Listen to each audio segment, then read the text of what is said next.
Assalamualaikum warahmatullahi wabarakatuh. Hari ini Ustaz akan kongsikan kepada anda satu masalah yang sering dihadapi oleh masyarakat kita, itu orang berhutang kita, masa dia nak hutangan kita tu, dia datang jumpa kita dengan lembut gigi pada lidah, Ailio meleleh-leleh, ibaratnya dia nak minta hutang, minta insya-Allah bang saya akan bayar dalam masa seminggu. Bila kita dah bagi janji, tinggal janji dan semua, angin berlalu gitu saja. Sebaliknya kita jumpa dia, kita pula malu kat dia, bukan dia malu kat kita. Jadi apa Ustaz akan kongsikan kepada anda satu amalan.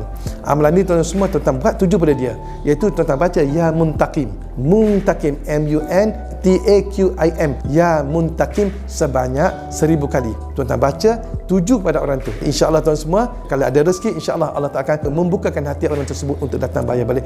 Kaedah ni Ustaz dah kongsikan kepada ramai orang, dan Alhamdulillah tuan-tuan semua, kebanyakannya yang berhutang akan datang balik untuk membayarkan hutang, walaupun sikit pun sekurang-kurangnya mereka datang berjumpa kita untuk membayar hutang. Itu sahaja. Kalau boleh sila komen tuan semua akan apa yang Ustaz cerita kepada anda itu ya muntaqim. Assalamualaikum warahmatullahi wabarakatuh.